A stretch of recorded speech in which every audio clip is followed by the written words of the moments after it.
Selamat pagi menjelang siang, Mr. Jolly dan teman-teman sekalian. Di video kali ini saya akan melakukan presentasi atau storytelling mengenai elastisitas fisika. Pengertian: dalam fisika, elastisitas dari Yunani ductible adalah kecenderungan bahan padat untuk kembali ke bentuk aslinya setelah terdeformasi. Benda padat akan mengalami deformasi ketika gaya diaplikasikan padanya. Jika bahan tersebut elastis, benda tersebut akan kembali ke bentuk dan ukuran awalnya ketika gaya dihilangkan. Alasan fisika untuk perilaku elastis bisa sangat berbeda untuk bahan yang berbeda. Dalam logam, kisi laktice atom berubah ukuran dan bentuk ketika kerja diaplikasikan.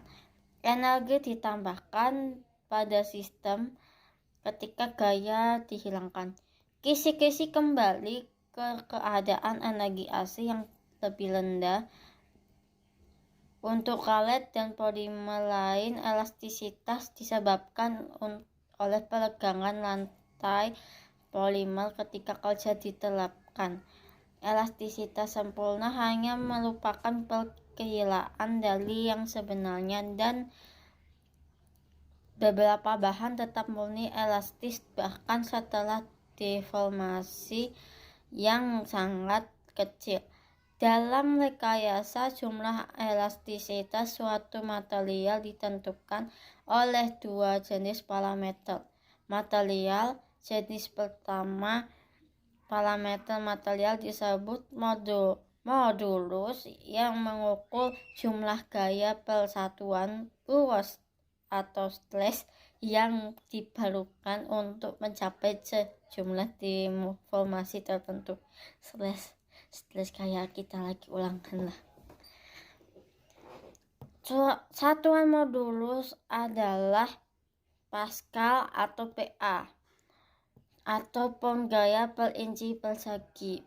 PS juga lbf atau IBF atau in 2. Modulus yang lebih tinggi biasanya menunjukkan bahwa bahan tersebut sulit untuk mengalami deformasi. Tipe kedua parameter mengukur batas elastis. Batas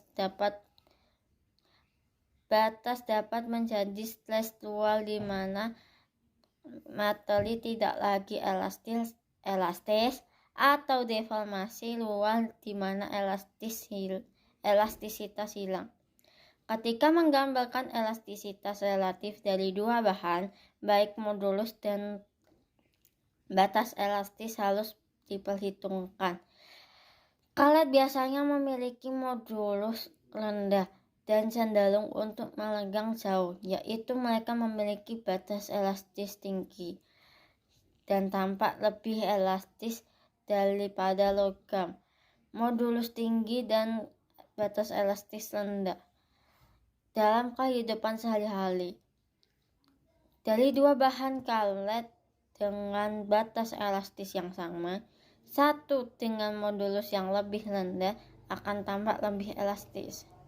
Elastisitas linear, seperti disebutkan di atas, untuk deformasi kecil bahan yang paling elastis seperti bergas menunjukkan elastisitas linear dan dijelaskan oleh hubungan linear antara tegangan dan tegangan. Hubungan ini dikenal sebagai hukum Hooke, sebuah versi tergantung geometri. Ide pertama kali dirumuskan oleh Robert Hooke pada tahun 1675 sebagai anagram Latin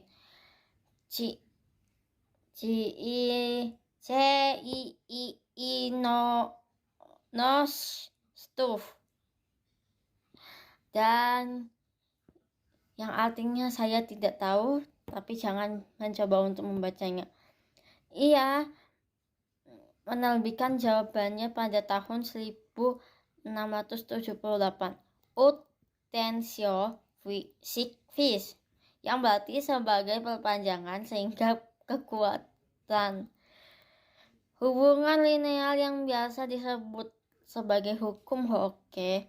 Hukum ini dapat dinyatakan sebagai hubungan antara gaya V dan perpindahan X. V sama dengan min Kx, di mana K adalah konstanta bekas. Dapat juga dituliskan sebagai hubungan antara tegangan Q dan tegangan E latin, Q latin dan tegangan E latin. Q latin sama dengan E besar E latin, dengan E adalah modulus elastisitas atau modulus Young. Batasan elastisitas suatu material ditentukan oleh gaya eksternal yang dialaminya dari material lain. Gaya eksternal dapat mengubah kondisi elastisitas suatu material akibat adanya tegangan mekanis yang sangat besar nilainya. Tegangan mekanis yang terlalu besar dapat menyebabkan struktur internal dari suatu material elastis menjadi rusak dan terputus. Rusaknya struktur internal hingga terputus kemudian mengakibatkan elastisitas dari suatu material menjadi tidak ada sama sekali. Sekian penjelasan saya mengenai elastisitas fisika.